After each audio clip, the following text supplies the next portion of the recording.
Joo, mä kävelen täällä yksin sateessa kotia päin. Kohta mä oon koton joo. Mutta mitä mun piti sanoa? Eikö niin mä vaan tajusin toissa viikonloppu sen takia, että sit kun tulisi ensi viikko, niin mä saisin mun yllätykseen, josta mä en oo siis vielä kertonut YouTubeen. Enkä kellekään.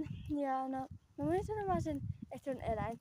Mä haluan, että jos johonkin videossa olisi kommentit, että mikä eläin se on.